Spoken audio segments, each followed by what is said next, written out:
Ya, selamat pagi ibu-ibu semua yang dikasihi Tuhan Yesus Kristus. Kita bersyukur pagi ini lagi kita boleh melanjutkan satu pembahasan mengenai tokoh wanita yang hidup di dalam sejarah gereja. Dan kita hari ini belajar bukan tentang kehidupan rumah tangga, tetapi mengenai kehidupan seorang yang bergumul dengan kelemahannya dan bagaimana Tuhan memakai dia di dalam kelemahannya dan menjadi berkat banyak bagi orang lain dari generasi kepada generasi. Nah, mari kita berdoa memohon anugerah Tuhan di dalam perenungan firman Tuhan dan juga pembahasan tokoh pada hari ini. Bapa di dalam kerajaan surga, kami bersyukur kehadapan hadirat Tuhan untuk kasih karunia Allah yang begitu besar dalam kehidupan kami. Kami bersyukur karena Engkau adalah Tuhan kami yang memakai setiap kami umat-umat tebusan Tuhan untuk boleh hidup sesuai dengan kebenaran Tuhan. Tetapi lebih daripada itu Engkau menggunakan kami sebagai alat-alat terang Kristus di tengah dunia ini yang memberitakan Injil Kristus dan membawa banyak orang mengenal Engkau. Kami berdoa bersyukur untuk pekerjaan Tuhan di dalam kehidupan kami. Dan pada saat kami akan merenungkan firman Tuhan pada hari ini dan juga pembelajaran mengenai tokoh Kristen yang telah Engkau pakai di dalam sejarah kekristenan, biarlah Roh Kudus menyertai kami dan memimpin setiap kami sehingga hati dan jiwa kami boleh diberikan dorongan semangat lagi yang baru melalui pembahasan hari ini dan kami boleh semakin setia di hadapan Tuhan karena Engkau adalah Tuhan kami yang berkuasa atas hidup kami dan memakai kami dalam segala keberadaan kami bagi hormat kemuliaan nama Tuhan. Terima kasih Bapa di sorga, dalam nama Yesus Kristus Tuhan kami berdoa dan menaikkan syukur. Amin. Baik, Bapak Ibu yang dikasihi oleh Tuhan Yesus Kristus, kita akan masuk ke dalam pembahasan seorang tokoh wanita yang bernama Lilia Strother. Ya, dia adalah seorang wanita Inggris yang mana Tuhan itu telah memakai dia dengan begitu luar biasa di dalam ladang misi penginjilan khususnya di wilayah Aljazair. Ya, saudara yang dikasihi oleh Tuhan Yesus Kristus, kita akan membaca dua bagian firman Tuhan yang merupakan landasan dasar daripada pelayanan misi Lilia Strother sebelum kita memasuki kehidupan daripada Lilia Strother dan juga sedikit penjelasan tentang latar belakang kehidupan Lilias. Mari kita baca Yesaya 40 ayat 28 sampai ayat yang ke-31. Yesaya 40 ayat yang ke-28 sampai dengan 31. Demikian firman Tuhan, tidakkah kau tahu dan tidakkah kau dengar? Tuhan ialah Allah kekal yang menciptakan bumi dari ujung ke ujung. Ia tidak menjadi lelah dan tidak menjadi lesu. Tidak terduga pengertiannya. Dia memberi kekuatan kepada orang yang lelah dan menambah semangat kepada yang tiada berdaya. Orang-orang muda menjadi lelah dan lesu dan teruna-teruna jatuh tersandung. Tetapi orang-orang yang menanti-nantikan Tuhan mendapatkan kekuatan baru. Mereka seumpama Raja Wali yang naik terbang dengan kekuatan sayapnya. Mereka berlari dan tidak menjadi lesu. Mereka berjalan dan tidak menjadi lelah. Lalu kita baca dalam 2 Korintus 12. 2 Korintus pasal yang ke-12 ayat 9 sampai dengan ayat yang ke-10. Tetapi jawab Tuhan kepadaku, cukuplah kasih karuniaku bagimu, sebab justru dalam kelemahanlah kuasaku menjadi sempurna. Sebab itu terlebih suka aku bermegah atas kelemahanku, supaya kuasa Kristus turun menaungi aku. Karena itu aku senang dan rela di dalam kelemahan, di dalam siksaan, di dalam kesukaran, di dalam penganiayaan dan kesesakan oleh karena Kristus. Sebab jika aku lemah maka aku kuat. Demikian dua firman Tuhan yang telah dipakai oleh Tuhan untuk kemudian menjadi dasar pelayanan misi daripada Lilia Strother. Pertanyaannya adalah siapa itu Lilia Strother dan bagaimana Allah memakai dia di tengah-tengah kelemahannya dan bahkan di dalam kelemahannya justru kuasa Allah itu menjadi nyata. Kuasa Allah itu kemudian meluas di dalam kehidupan daripada Lilias dan menjadi berkat besar bagi banyak orang. Nah, mari kita lihat kehidupan dari Lilias. Dia lahir pada tanggal 14 Juli 1853 di London. Dan orang tua daripada Lilia Strother adalah keluarga Inggris yang kaya. Ya, Alexander Strother itu adalah seorang pedagang atau seorang maklar dalam saham yang memiliki kehidupan yang kaya dan mereka tinggal di wilayah perumahan kelas 1 di wilayah London. Jadi ini adalah seorang yang memang hidup dan dibesarkan, dilahirkan di dalam kehidupan keluarga yang kaya. Dan begitu juga dengan sang ibu Isabel Strother. Alexander dan Isabel adalah dua orang yang merupakan keluarga kaya kelas 1 di dalam wilayah Inggris. Nah, Lilia Strother, saudara, dia memiliki pendidikan yang terbaik ya. Walaupun dia adalah seorang wanita, pada zaman itu pendidikan diberikan melalui pengajaran secara privat di rumah-rumah ya. khususnya rumah-rumah orang kaya. Biasanya pengajar-pengajar yang terbaik datang ke dalam rumah orang-orang kaya dan kemudian mengajar anak-anak didik mereka, ya, anak-anak daripada keluarga kaya tersebut. Dan Lilias adalah salah seorang yang mendapatkan pendidikan yang terbaik. Bahkan dia memiliki kemampuan seni, ya, yang secara alamiah itu Tuhan berikan kepada dia. Nanti kita lihat bagaimana dia bergumul di dalam pilihan untuk memilih melayani Tuhan ataukah hidup di dalam kehidupan sebagai seorang seniman. Dan dia juga memiliki kepekaan alami kepada keindahan. Jadi kalau dia lihat keindahan itu selalu sesuatu yang menyentuh kehidupan dia dan dia selalu menghubungkan itu langsung dengan Tuhan. Jadi ini adalah seorang wanita yang sekali lagi berpendidikan tinggi tetapi juga memiliki jiwa seni yang tinggi, ya, terutama dalam seni lukis. Dan pada tanggal 5 Maret 1888 dia menjadi misionaris ke Aljazair secara mandiri. Dan dia tidak bergabung dengan badan misi manapun. Selain daripada itu, kenapa dia bisa membiayai seluruh kehidupan dia sebagai misionaris secara mandiri? Karena memang keluarganya adalah keluarga kaya. Dan kemudian dia meninggal pada tanggal 27 Agustus 1928 di Aljazair. Saudara, mari saya membahas sedikit mengenai sejarah kekristenan di Aljazair. Saudara tahu Aljazair itu adalah wilayah di mana seorang besar, tokoh gereja yang besar, itu namanya Aurelius Augustinus lahir di sana. Kira-kira pada tahun 354 Masehi, Aurelius Augustinus lahir di kota ini, Aljazair. Ya. Dan kemudian setelah Agustinus itu mengalami kematian, Aljazair yang pada zaman Agustinus hidup itu berada di bawah kekaisaran Romawi itu runtuh. Dan kemudian beralih ke bawah kekuasaan daripada bangsa Vandal yang kemudian kekaisaran Bizantium. Ya, kalau saudara mengikuti sejarah perjalanan daripada kekaisaran Romawi bergerak maju ke dalam kekaisaran Bizantium, ya. Dan kemudian pada tahun 600-an Masehi, bangsa Arab dari timur itu membawa bahasa dan budaya Islam dan kemudian budaya Arab masuk ke Aljazair pada tahun berapa? 600-an Masehi. Sedangkan Agustinus hidup pada tahun berapa? 354 Masehi, ya, di wilayah Aljazair. Dalam kurun waktu yang singkat, sangat singkat walaupun itu adalah berabad-abad, tetapi tetap saja itu dalam kurun waktu yang tidak begitu lama, segera Aljazair dikuasai oleh bangsa Arab dan dikuasai oleh Islam, ya. Jadi kalau saudara dan saya perhatikan di dalam kehidupan daripada sejarah daripada Aljazair, sebenarnya Aljazair pada zaman dahulu itu adalah wilayah Kristen. Tetapi kemudian diambil alih oleh Arab dan kemudian budaya Islam masuk di sana pada tahun berapa? 600-an Masehi. Nah, kira-kira 1500-an tahun kemudian sampai dengan 1800-an tahun kemudian, lalu Aljazair itu dikuasai oleh Prancis, ya. Dari satu penguasa kepada penguasa yang lain. Dikuasai oleh Prancis, tetapi di sana sudah tidak ada lagi gereja. Sudah tidak ada lagi gereja. Invasi Prancis ke wilayah Aljazair itu kira-kira tahun 1830. Dan pada tahun itu sekali lagi gereja Kristen sudah tidak ada lagi di wilayah Aljazair. Yang ada adalah apa? Islam. Dan juga budaya daripada Arab yang menguasai Aljazair. Nah, saudara, pada tanggal 14 Juli 1853, yaitu tepat 1500 tahun setelah kelahiran daripada Agustinus di Aljazair dan 1200 tahun setelah migrasi besar-besaran dari Arab ke Aljazair dan 23 tahun setelah invasi Prancis ke Aljazair, maka lahirlah Lilias Trotter. Saudara perhatikan, 1500 tahun setelah kelahiran daripada Agustinus, 1200 tahun setelah migrasi besar-besaran dari Arab menuju ke Aljazair dan 23 tahun setelah invasi Prancis ke Aljazair, yang terjadi adalah Allah melahirkan Lilias Trotter di dalam keluarga Trotter pada tanggal 14 Juli 1853 di London untuk mengutus dia ke Aljazair dan merintis kekristenan di sana.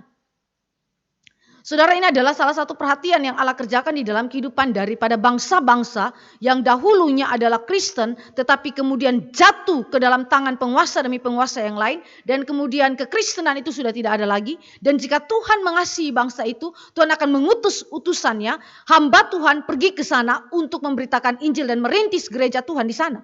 Dan uniknya dia pakai perempuan, seorang wanita yang bernama Lilias Trotter.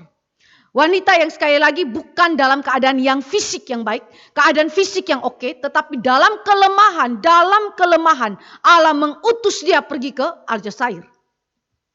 Saudara yang dikasih oleh Tuhan Yesus Kristus, Yesaya 40 ayat 28 sampai 31 dan 2 Korintus 12 ayat 9 sampai 10 adalah pedoman firman yang memimpin kehidupan daripada pelayanan daripada William Strotter dan kemudian membawa dia memasuki ladang misi Aljazair.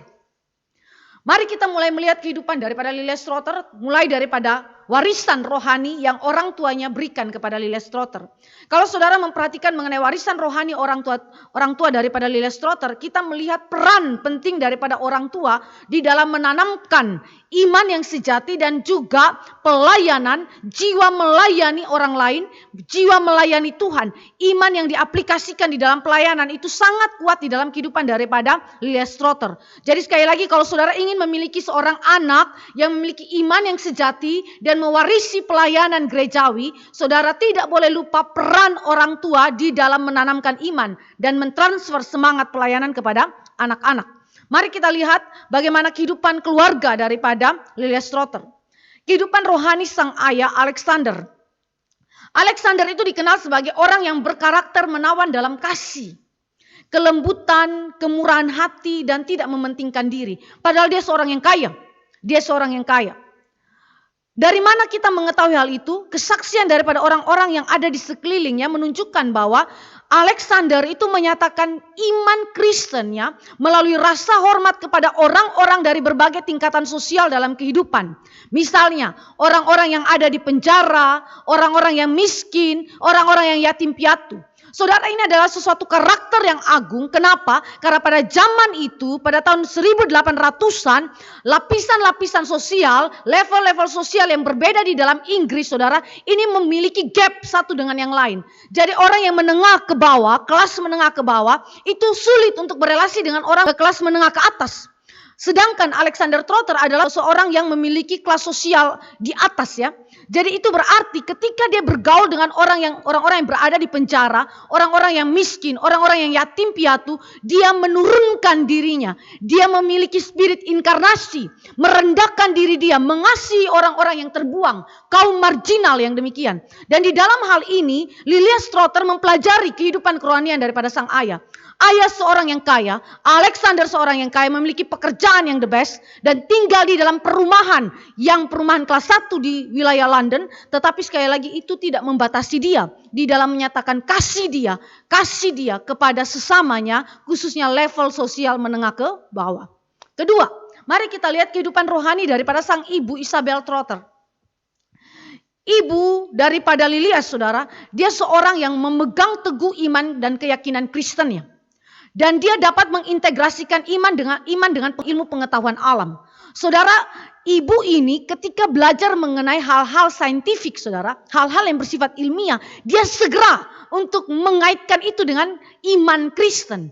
Jadi dalam percakapan-percakapan sehari-hari, dalam perjalanan-perjalanan mereka berlibur dan seterusnya, dia selalu mengungkapkan hal ini. Bagaimana mengintegrasikan iman dengan kehidupan keseharian, mengintegrasikan iman dengan pelajaran-pelajaran ilmu pengetahuan alam khususnya. Jadi kalau saudara memperhatikan kehidupan daripada keluarga William Strotter, saudara, orang tuanya adalah orang tua yang menurunkan warisan iman, bukan saja dengan memberikan pengajaran-pengajaran Alkitab, tetapi menunjukkan teladan rohani dalam kehidupan pelayanan mereka, dan kehidupan mengintegrasikan iman itu dengan ilmu pengetahuan lainnya. Yang kedua, kita lihat dalam kehidupan daripada Isabel Trotter, saudara. Dia adalah seorang ibu yang selalu memberikan semangat, dukungan, dan mengarahkan anak-anaknya di dalam iman dan pelayanan kepada Tuhan. Ini adalah sesuatu yang penting sekali bagi William Strotter, karena peran ibunya itu akan mengisi kekosongan ketika sang ayah itu meninggal dunia, dan ibu harus menemani anak-anaknya. Salah satunya menemani Lilias. Dan ibu ini, Isabel Trotter ini, saudara, menjadi orang yang mendukung kuat kehidupan pelayanan daripada Lilias, ya, dan juga bahkan mengarahkan anaknya ini dengan karunia talenta yang dia miliki di dalam seni lukis, untuk kemudian seni lukisnya itu dipakai bagi hormat kemuliaan nama Tuhan.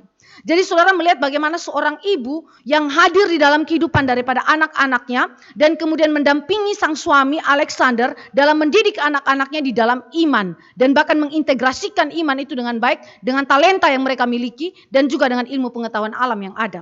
Jadi saudara melihat bagaimana kehidupan rohani ini ternyata diturunkan dengan baik kepada anak-anaknya, terutama kepada Lilias Trotter, dan Allah mengaruniakan iman sang ayah dan iman sang ibu, talenta yang dimiliki oleh sang ibu diwariskan kepada anak perempuannya Lilias.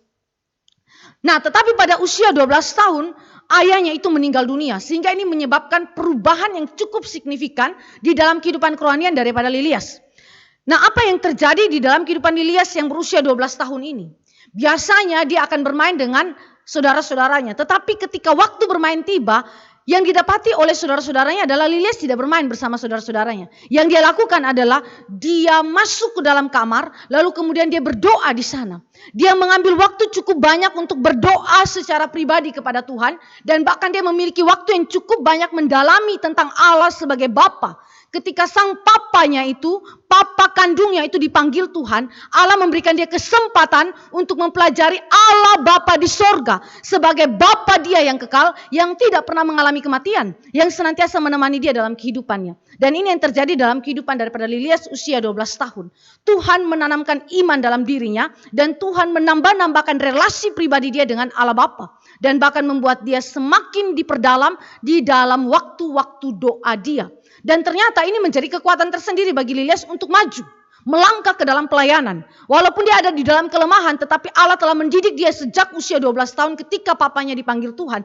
Untuk kemudian bertekun di dalam imannya dan bertekun di dalam doa-doanya, dalam pengenalan dia secara personal kepada Allah Bapa di sorga. Saudara yang dikasih oleh Tuhan Yesus Kristus, poin yang saya mau tekankan di dalam hal ini adalah seorang pelayan Kristus, seorang anak Tuhan yang dipanggil Tuhan untuk melayani Tuhan di dalam ladang misi. Seringkali Allah memperlengkapi mereka, Allah mempersiapkan mereka mulai di dalam rumah, mulai di dalam keluarga, yaitu di tengah-tengah keluarga yang mengasihi Tuhan. Jadi ini menjadi catatan tersendiri bagi kita sebagai orang-orang tua, supaya kita memperhatikan kehidupan iman kita, kehidupan pelayanan kita, dan jangan sampai kita itu kemudian miss ya dalam mendidik anak-anak kita di dalam iman mereka. Yang kedua, mari kita lihat bagaimana peranan sang ibu mendampingi Lilias dalam memasuki pelayanan demi pelayanan. Sebelum sang ibu meninggal dunia, Lilias dibimbing Tuhan dan dipakai Tuhan melalui ibunya yang membawa dia masuk ke dalam pelayanan, memperkenalkan dia ke dalam pelayanan. Mari kita lihat poin yang kedua, yaitu Lilias terlibat dalam kongres kehidupan tinggi. Ini adalah sebuah kongres yang diadakan di London. Pada usia 19 tahun bersama dengan ibunya untuk pertama kalinya itu Lilias menghadiri kongres kehidupan tinggi. Ini adalah terjemahan daripada bahasa Inggris yang dikenal dengan Keswick Ministries. Ya. Kemudian hampir setiap tahun itu Lilias itu kemudian menghadirinya tanpa mamanya mendampingi atau dengan mamanya pun dia terus menghadirinya.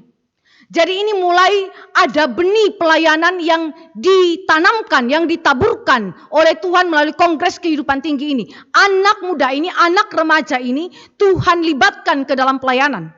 Saudara yang dikasih oleh Tuhan Yesus Kristus, di dalam kongres itu, Lilias itu kemudian hidup rohaninya itu semakin diperdalam, semakin ditolong untuk terus masuk dalam pelayanan Tuhan dengan serius.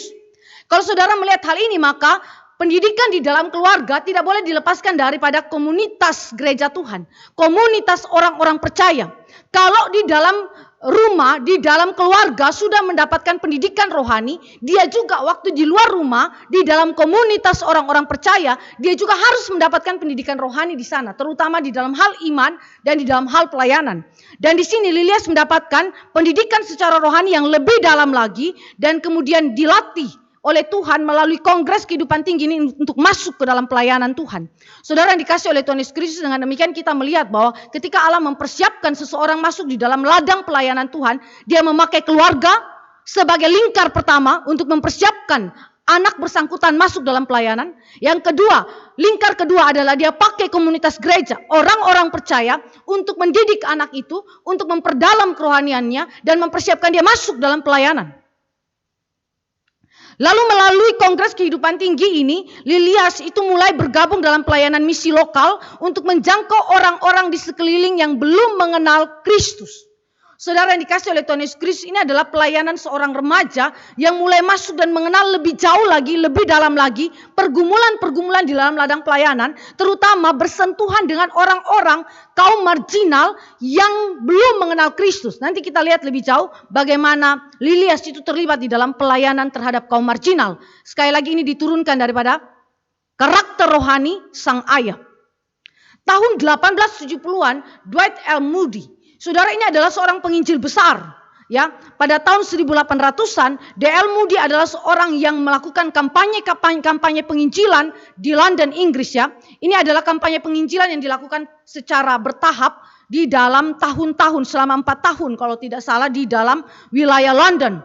Dan pada waktu itu, saudara, D.L. Moody berjumpa dengan Lilias Trotter.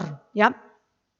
Di waktu itu ketika D.L. Moody itu melakukan pelayanan kampanye penginjilan, saudara, Lilias itu berperan sebagai relawan dalam pelayanan itu. Bahkan Lilias itu menerima pelatihan dari D.L. Moody sendiri sebagai seorang penginjil. Bagaimana dia harus berbicara, mendekati orang-orang yang sedang mencari dan ingin mengenal Allah. Kalau saudara memperhatikan hal ini, maka peran daripada D.L. Moody itu sangat penting ketika nanti Lilias pergi ke Aljazair. Apa yang dijelaskan oleh D.L. Moody dalam cara dia melatih Lilias untuk menginjili, itu memegang peranan juga ketika Lilias pergi ke Aljazair dan menginjili orang-orang yang tidak pernah mengenal Injil. Apa yang dilakukan D.L. Moody dalam melatih Lilias ketika Lilias ada dalam pelayanan itu sebagai sukarelawan? D.L. Moody menggunakan alat peraga namanya wordless book. Kalau hari ini mungkin saudara pernah tahu hal ini dan mungkin sudah diajarkan dari lembaga-lembaga misi, tetapi dari mana sumbernya pertama kali pemakaian itu? Dari D.L. Moody. Wordless book, buku tanpa kata. Buku tanpa kata. Yang dijelaskan oleh Charles Spurgeon. Charles Spurgeon adalah seorang pengkhotbah Inggris yang the best, ya. Dia menjelaskan buku yang dipakai oleh D.L. Moody itu bagaimana. Buku itu terdiri dari 3 lembar, 3 halaman saja dengan 3 warna. Hitam, merah, putih. Hitam, merah, putih itu seringkali dipakai dalam alat peraga penginjilan, bukan? Tetapi tahukah saudara itu dari mana asalnya? Dari D.L. Moody. Dari D.L. Moody. Dia memberikan pelatihan itu secara langsung kepada Lilias, ya. Jadi hitam, merah, dan putih. Apa artinya? Ini adalah simbol. Hitam menyimbolkan para pendosa yang membutuhkan keselamatan karena mereka hidup dalam kegelapan dosa. Lalu merah itu menyimbolkan darah Kristus yang disediakan bagi penebusan orang-orang yang telah jatuh dalam dosa. Lalu putih itu berbicara mengenai mereka yang telah ditebus oleh Yesus Kristus memperoleh kesucian atau kekudusan hidup. Makanya dikasih halaman berwarna putih. Jadi saudara, ini adalah alat peraga dalam menjelaskan Injil yang sangat-sangat sederhana, bukan? Dan sekali lagi ini seringkali dipakai di dalam penginjilan-penginjilan pribadi juga atau penginjilan secara massal yang dilakukan pada zaman sekarang. Tetapi sesungguhnya itu dimulai oleh siapa? D.L. Moody. D.L. Moody. Nah, ini yang dijelaskan oleh Charles Spurgeon mengenai apa yang dilakukan oleh Dwight L. Moody ketika dia berbicara kepada Lilias mengenai pelatihan penginjilan secara sederhana untuk berbicara kepada orang-orang yang sedang mencari dan ingin mengenal Allah. Nah, saudara yang dikasih oleh Tuhan Yesus Kristus, setelah mendapatkan pelatihan itu, lalu Lilias itu dipersiapkan oleh Tuhan lebih dalam lagi di dalam pelayanan ketika dia bergabung dalam pelayanan yang disebut sebagai Inner City Ministry yang diprakarsai oleh Welbeck Street Institute, ya saudara, ya. Welbeck Street Institute ini adalah institut yang menyediakan semacam losmen, tempat tinggal untuk mereka kaum wanita yang membutuhkan. Orang-orang yang tidak memiliki rumah, kaum yatim piatu yang tidak memiliki pekerjaan, perempuan-perempuan gelandangan. Nah, itu adalah menjadi target daripada pelayanan misi tersebut. Welbeck Street Institute dan Lilias ada di dalamnya. Lilias ada di dalamnya. Seorang remaja Kristen melibatkan diri di dalam pelayanan publik. Pelayanan publik yang bukan mencakup satu gereja saja, tetapi mencakup orang-orang di luar daripada gereja. Mereka yang terbuang, kaum marginal, orang yang tersisihkan secara sosial. Tetapi itu menjadi target daripada pelayanan Lilias. Saudara yang dikasih oleh Tuhan Yesus Kristus, zaman sekarang jarang sekali ditemukan anak remaja yang memiliki komitmen pelayanan sedemikian. Hari ini kalau saudara dan saya menemukan anak-anak remaja begitu amat labil sehingga sulit sekali untuk berkomitmen di dalam pelayanan. Tetapi waktu saudara lihat kepada Lilias papanya sudah meninggal dunia usia 12 tahun. Tetapi justru Allah memperkuat iman dia, Allah memakai komunitas gereja Tuhan, orang-orang percaya untuk memperteguh iman dia, memperdalam kerohanian dia, dan justru membawa dia masuk lebih dalam, berkomitmen ke dalam pelayanan Tuhan. Bahkan pelayanan yang bersifat publik, pelayanan yang bukan saja di dalam gereja, tetapi mencakup orang-orang yang ada di luar gereja. Kaum marginal, kaum yang tersisihkan, yang tidak dipandang secara sosial pada zaman itu. Nah, saudara yang dikasih oleh Tuhan Yesus Kristus, dengan bekal yang sangat sederhana, kemudian Lilias masuk dan melayani di sana. Ternyata seluruh pelayanan ini adalah langkah demi langkah yang Allah itu berikan kepada Lilias untuk apa? Mempersiapkan dia masuk di dalam ladang pelayanan Aljazair. Aljazair ya saudara ya. Mari kita masuk kepada poin yang ketiga, mengenai pilihan yang sulit. Lilias dalam pelayanan dia adalah pelayanan yang sungguh-sungguh memberkati banyak orang. Tetapi di pihak lain, Lilias memiliki karunia yang telah Allah berikan. Ya, secara alamiah juga, yaitu apa? Kemampuan seni lukis. Dan juga kepekaan keindahan yang begitu tajam. Ya. Dalam perjalanan dia ke wilayah Eropa, saudara. Kan dia tinggal di Belanda dan kemudian karena mereka itu orang kaya, mereka sering melakukan perjalanan-perjalanan keluar kota di wilayah Eropa. Nah, dia pada waktu itu pergi ke Fenisia bersama dengan mamanya dan juga saudari perempuannya. Waktu sampai di hotel tersebut, mereka mengetahui, khususnya mamanya mengetahui bahwa John Ruskin adalah seorang ahli lukis yang begitu berpengaruh pada zaman itu, nginap di dalam satu hotel yang sama. Lalu apa yang dilakukan saudara? Mamanya adalah seorang ibu yang mendorong anaknya, mengarahkan anaknya untuk menggunakan kapasitas-kapasitas, talenta-talenta yang Allah berikan kepada mereka untuk dipergunakan bagi kemuliaan Tuhan. Dan ini adalah kesempatan yang dipakai oleh sang ibu untuk kemudian mempromosikan anaknya. Dia ingin mengetahui apakah yang menjadi penilaian daripada John Ruskin terhadap kemampuan seni lukis daripada anaknya. Saudara tahu bahwa Lilias ini karena memiliki kemampuan seni lukis itu secara alamiah, dia tidak mendapatkan banyak pelajaran tentang seni lukis, tetapi dia belajar secara otodidak.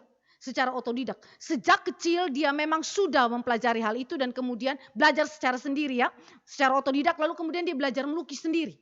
Ya, itu yang dilakukan oleh Lilias dan mamanya itu mengumpulkan seluruh karya seni dia sejak dia masih kecil. Lalu dia buat satu paket. Apa yang menjadi lukisan, karya lukis daripada anaknya, dia buat satu paket, lalu dia kirimkan ke kamar daripada John Ruskin. Dia ingin mendengar John Ruskin punya penilaian seperti apa. Saudara tahu John Ruskin itu di dalam zaman itu dia adalah seorang yang merupakan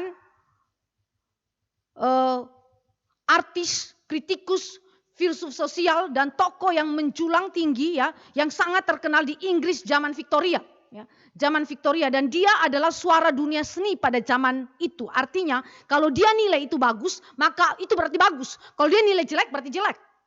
Dan waktu dikirimkan hal itu saudara, ibu daripada Lilias itu mulai berpikir apakah penilaian daripada John Ruskin. Ternyata John Ruskin memberikan penilaian yang luar biasa. John Ruskin mengatakan bahwa karya seni daripada Lilias ini adalah karya seni yang merupakan hasil daripada pekerjaan yang sangat hati-hati dan menunjukkan kepada orang yang benar-benar memiliki pikiran yang sangat tajam, pikiran yang sangat baik di dalam urusan seni lukis. Jadi kalau saudara melihat bahwa penilaian daripada John Ruskin itu memberikan suatu hal yang sangat positif kepada talenta, karunia, seni lukis daripada Lilias.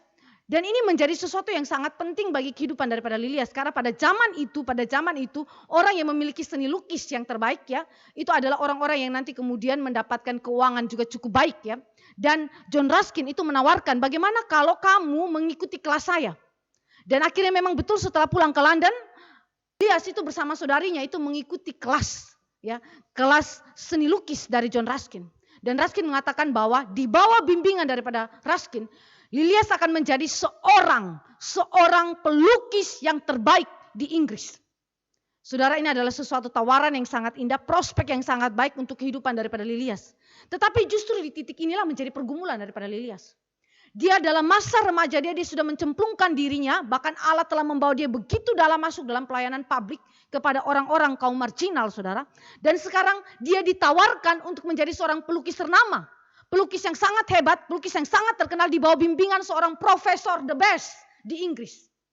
Kenapa mereka bisa mendapatkan profesor yang terbaik dalam seni lukis, saudara? Karena sekali lagi keluarga ini adalah keluarga orang kaya. Ya. Jadi mereka memiliki akses-akses yang demikian. Dan itu berarti prospek kehidupan daripada Lilias hari esok adalah menjadi sesuatu yang sangat-sangat terjamin. Ya. Tetapi saudara, pergumulan batin daripada Lilias, pilih yang mana? Mau menjadi seorang seniman atau menjadi seorang pelayan Tuhan? Ini menjadi pergumulan batin seorang remaja, umur 19 tahun. Menuju masuk ke dalam umur 20-an tahun. Menjadi pergumulan, langkah apa yang saya harus ambil? Masa depan saya pilih menjadi seorang seniman atau saya menjadi seorang pelayan Tuhan? Saudara, pergumulan batin ini saudara akhirnya dibawa oleh Lilias di dalam doa-doa pribadi dia. Saudara, jarang sekali kita berjumpa mendengar hari ini anak-anak remaja yang ada pergumulan di persimpangan jalan. Dalam masa depan mereka mau pilih bidang studi yang mana yang mereka harus ikuti. Ya, universitas mana yang mereka harus masuki. Jurusan apa yang mereka harus ambil untuk masa depan mereka. Jarang mereka itu akan mengambil waktu bersama dengan Tuhan. Menggumulkan setiap persimpangan jalan yang mereka hadapi. Yang terjadi adalah apa? Seringkali mereka diskusi dengan orang tua. Dan kemudian pada akhirnya bisa saja jatuh dalam pertengkaran karena berbeda pendapat dengan orang tua. Atau tanya kepada teman-teman mereka. Rekan sebaya mereka. Kira-kira kamu mau kemana sih setelah lulus SMA misalnya? Mau masuk apa sih? Mereka menyelidiki sesuatu hal yang harus diambil, pilihan yang begitu signifikan terkait dengan persimpangan jalan masa depan mereka dengan bertanya kepada manusia. Tetapi jarang mereka mempertanyakan itu kepada Tuhan. Bertanya kepada Tuhan dan mengajak Tuhan itu turut di dalam pergumulan mereka. Saudara yang dikasih oleh Tuhan Yesus Kristus, ini adalah kebiasaan yang dilakukan oleh Lilias. Dia membawa Tuhan masuk ke dalam pergumulannya. Di tengah-tengah persimpangan jalan, pergumulan batin antara menjadi seorang seniman atau seorang pelayan Tuhan. Dia berdoa kepada Tuhan. Dia membawa pergumulan itu kepada Tuhan. Dia minta Tuhan menunjukkan jalan yang tepat. Tuhan, saya harus ambil jalan yang mana? Saudara yang dikasih oleh Tuhan Yesus Kristus, ini adalah salah satu hal yang perlu engkau dan saya ajarkan kepada anak-anak kita. Ketika terjadi persimpangan jalan, tidak harus dia bertanya kepada orang tua saja. Tetapi seharusnya dia bertanya kepada Tuhan. Dan seringkali saudara, kepekaan terhadap kehendak Allah diasah ketika saudara dan saya terus bertekun berelasi dengan dia. Di dalam doa, di dalam perenungan firman, tiap-tiap hari. Makin hari Allah akan mempertajam apa yang menjadi kehendak dia bagi saudara. Dan ini terjadi di dalam kehidupan daripada Lilias, seorang remaja. Pada waktu itu saudara, di dalam hasil doa dia, dalam pergumulan dia, Tuhan memberikan keteguhan untuk tetap memilih pelayanan dan bukan seni lukis. Raskin itu menyayangi keputusan daripada Lilias. Karena Lilias memiliki bakat yang luar biasa. Dan hasil seni dia, karya seni dia secara otodidak itu the best, saudara. Raskin mengatakan bahwa bukankah engkau bisa menjadi seorang seniman sambil melayani Tuhan? Bukankah hal itu bisa dilakukan sekaligus? Tetapi dalam pemikiran daripada Lilias dan pergumulan dia mengatakan bahwa it is possible that one of the passions could become the master of the other. Jadi itu berarti sangat mungkin bahwa suatu beban dapat menjadi tuan atas yang lain. Dia mau mengatakan bahwa pelayanan adalah major yang harus dia kerjakan. Ini adalah apa yang Allah inginkan untuk aku kerjakan. Sedangkan seni lukisku akan dipakai untuk apa? Melayani pekerjaan Tuhan. Melayani pelayanan Tuhan. Saudara yang dikasih oleh Tuhan Yesus Kristus, ini bukan berarti bahwa seni lukis dan juga pelayanan di dalam rumah Tuhan adalah lebih rendah. Ya. Seni lukis lebih rendah daripada pelayanan Tuhan, tidak. Semuanya adalah pelayanan. Ya. Baik seni lukis maupun juga pelayanan di rumah Tuhan, dua-duanya di hadapan Allah adalah pelayanan kepada Tuhan. Tetapi di dalam prioritas pelayanan, ketika terjadi benturan seperti ini, saudara harus pilih yang mana? Dan di dalam posisi inilah Lilias menunjukkan, dia pilih pelayanan kepada Tuhan dan seni lukis dipakai untuk kemudian mendukung pekerjaan pelayanan Tuhan. Saudara, ini seringkali juga terjadi dalam kehidupan pelayanan gereja Tuhan. Contoh misalnya kehidupan daripada Rasul Paulus, bukan? Di dalam pelayanan misi dia, ketika dia tidak ada uang lagi, dia tidak menyandarkan sumber keuangannya itu dari orang-orang yang baru pertama kali kenal Injil.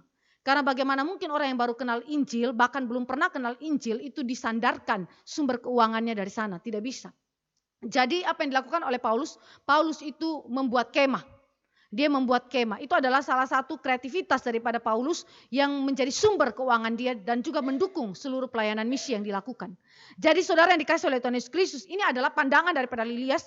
Dia memilih untuk melayani dan dia memakai talenta seni lukis dia untuk mendukung pelayanan tersebut. Dan dia terus berada di bawah bimbingan daripada Raskin untuk kemudian mempertajam keahlian dia di dalam bidang seni lukis. Nah, saudara yang dikasih oleh Tuhan Yesus Kristus, dalam perjalanan kemudian Tuhan memberikan keteguhan lebih dalam lagi kepada Lilias untuk memilih satu saja. Konsentrasi dia adalah pelayanan, bukan seni lukis. Konsentrasi dia adalah pelayanan dan bukan seni lukis. Itu dalam perjalanan selanjutnya.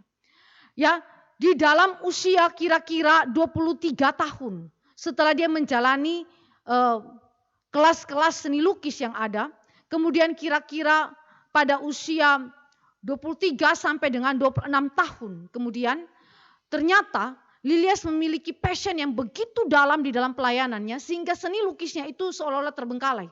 Akhirnya dia harus memilih antara seni lukis atau pelayanan dan akhirnya dia tinggalkan sungguh-sungguh seni lukisnya. Dia mengatakan demikian, sekarang aku melihat dengan sangat jelas bahwa aku tidak bisa mengabdikan diri untuk melukis seperti yang dimaksudkan Raskin. Sambil terus mencari dahulu kerajaan Allah dan kebenarannya. Dua-duanya gak bisa jalan paralel. Mau tidak mau dia harus pilih salah satu. Dia harus pilih salah satu dan dia pilih pekerjaan Tuhan. Dia pilih pekerjaan Tuhan. Saudara, pemilihan ini adalah bukan sesuatu yang tanpa harga. Tanpa harga. Nanti kita akan lihat bagaimana harga yang harus dibayar terhadap sebuah pilihan yang dilakukan oleh Lilias. Jadi saudara yang dikasih oleh Tuhan Yesus Kristus, dalam perjalanan usia remaja menuju sampai dengan 26 tahun, Allah telah memperkuat iman daripada Lilias dan membuat dia semakin dalam melayani dan terutama melayani di dalam Welbeck Street Institute yang kemudian berlanjut dalam sebuah organisasi YWCA ya. Ini adalah dua organisasi yang memiliki tujuan yang sama. Saya mulai ajak saudara melihat satu demi satu pekerjaan yang dilakukan oleh Lilias dari sejak dia usia remaja. 19 tahun dia bergabung di Welbeck Street Institute sampai dengan usia 26 tahun. Apa saja yang dia kerjakan? Yang dia kerjakan adalah yang pertama.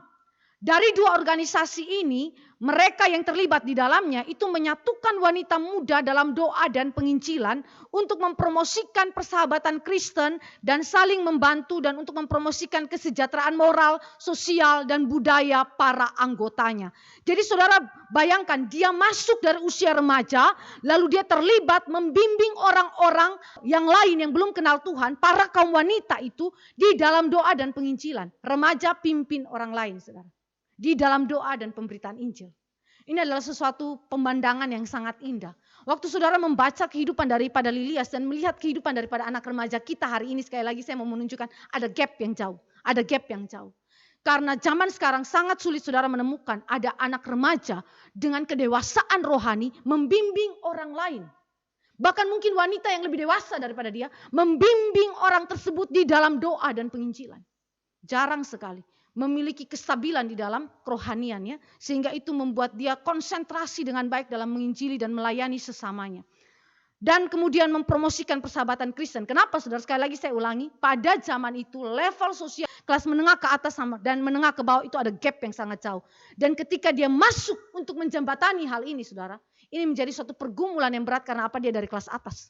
Dia seorang kaya, tetapi dia harus masuk menurunkan dirinya, berinkarnasi untuk bergaul dengan orang-orang yang merupakan orang-orang terbuang, kelas marginal. Ya. Dia membantu mereka dan kemudian menolong mereka di dalam kesejahteraan sosial dan budaya para anggotanya. Jadi berjuang saudara, menanamkan budaya Kristen di dalam kehidupan masyarakat yang menolak kaum marginal ini dan menjadikan mereka sebagai satu tubuh Kristus. Ini yang dilakukan oleh Lilias, saudara. Seorang remaja sejak dari usia belasan tahun, 19 tahun sampai 26 tahun. Ini yang dikerjakan. Lalu yang kedua, di dalam organisasi ini Lilias juga berfokus untuk menolong para pekerja wanita yang miskin dalam memperoleh makanan dan tempat tinggal. Perempuan-perempuan miskin yang tadi saya katakan, perempuan-perempuan gelandangan yang ada di jalan-jalan, itu sebabnya disebut Welbeck Street Institute. Jadi Lilias akan turun ke jalan-jalan kota, lalu kemudian mencari perempuan-perempuan gelandangan itu yang tidak punya rumah, yang tidak punya keluarga, tidak punya sanak keluarga di tempat itu yang memelihara mereka, bahkan makan minum pun susah. Dia turun ke jalan-jalan untuk apa? Untuk membawa mereka, menolong mereka, dan dimasukkan ke tempat yang sudah disiapkan, yaitu di sebuah losmen milik daripada institusi ini, institusi misi ini, lalu kemudian dididik di sana. Ya, dididik di sana. Memberikan kelas-kelas pengajaran Alkitab kepada para wanita dan anak-anak. Luar biasa Tuhan. Tuhan telah memakai perempuan ini saudara. Lilias saudara, seorang, sekali lagi saudara harus ingat, dari remaja dia bimbing para wanita dan anak-anak di dalam pengajaran Alkitab. Itu berarti Lilias pun belajar Alkitab. Lilias belajar penginjilan, yang tadi saya katakan, dia belajar langsung di bawah bimbingan daripada siapa? D.L. Moody. D.L. Moody, seorang pengkhotbah penginjil yang besar sekali pada zaman itu. Dia menyelamatkan, Lilias juga menyelamatkan para wanita yang dalam keadaan berbahaya. Bahkan rela turun ke jalan-jalan kota untuk memberitakan Injil kepada para pelacur. Dan menyelamatkan mereka ke tempat yang aman. Para pelacur, orang-orang yang hidup dalam prostitusi. Siapa di antara kita yang mau masuk ke dalam, saudara? Seringkali kalau saudara masuk ke dalam kondisi kawasan prostitusi, yang saudara punya image duluan apa? Ini orang-orang tidak berharga. Orang-orang ini layak dicibir. Ya, orang-orang ini tidak layak mendapatkan apa yang terbaik, ya, kehidupan yang terbaik. Mereka layak dibuang. Tetapi saudara, apa yang dilakukan oleh Lilias? Seorang wanita kaya dari keluarga kaya, datang dan kemudian menyelamatkan para pelacur itu. Waktu dia membawa para pelacur itu dan menyelamatkan mereka daripada genggaman, germo, dan kemudian laki-laki yang menginginkan kehidupan seksual yang tidak benar, saudara. Ini bukan sesuatu yang gampang untuk dilakukan, saudara. Ingat, dia seorang perempuan muda, dia seorang gadis muda. Dia harus turun dan melakukan hal tersebut. Dan yang terakhir, saudara, di dalam institusi ini, Lilias bersama dengan rekan-rekannya memberikan pelatihan-pelatihan dalam beragam pekerjaan sebagai sarana untuk memperoleh nafkah hidup dengan cara yang benar. Para pelacur mendapatkan nafkah hidup dengan cara yang tidak benar. Bagaimana supaya mereka mendapatkan kesejahteraan sosial, bagaimana supaya hidup mereka itu diubahkan, bagaimana budaya mereka di dalam dosa diubahkan menjadi budaya yang benar dan diterangi oleh firman Kristus. Pertama, beritakan Injil. Yang kedua, kasih lapangan pekerjaan buat mereka.